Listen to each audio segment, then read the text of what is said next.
दिनांक 7 एप्रिल रोजी सायंकाळी सिटी कोतवाली पोलीस स्टेशनला एक गुन्हा दाखल झालेला आहे। गुन्हा नंबर 140/2026 आहे। यामध्ये 137(2), त्यानंतर 64(1), 64(2)(m) आणि त्याचबरोबर 118(1) म्हणजे मारहाण, त्याचसोबत पोक्सोचे 4, 8, 12 हे कलमासह गुन्हा दाखल झालेला आहे। यामध्ये पीडित ही 17 वर्षाची आहे। पीडित आणि आरोपी हे नातेवाईक आहेत।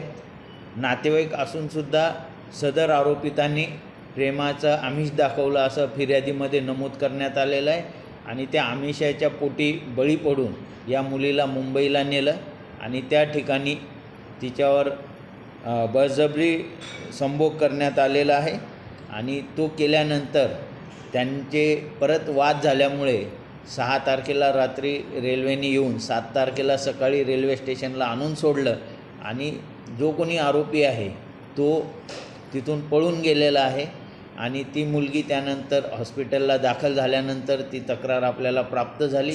आपण त्वरित तिची FIR घेतलेली आहे। तिचे जे काही वैद्यकीय चाचणी आहे, पुढील उपचार आहेत ते चालू आहेत। तिचे जे काही सॅम्पल घेतलेले आहेत ते आपण CA ला जमा करण्यात आलेले आहेत। आरोपी शोधासाठी आपलं पथक रवाना आहे।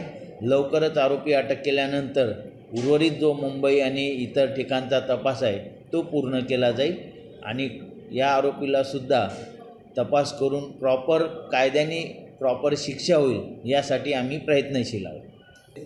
बरोबर आहे, FIRमध्ये ते नमूद केलेलं आहे की मद्य देऊन त्या म्हणजे शारीरिक संबंध पण केलेले आहेत जबरदस्ती आणि मारहाणसुद्धा केलेली आहे। या FIRमधल्या बाबी आहेत।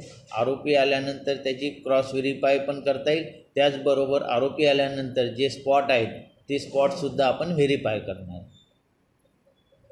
मुलीची प्रकृती स्थिर आहे। ती 1-2 दिवसात आता व्यवस्थित होईल आणि त्यानंतर तिच्याकडून जो काही आणखी सहकार्य होईल ते सुद्धा आम्ही घेणार आहोत।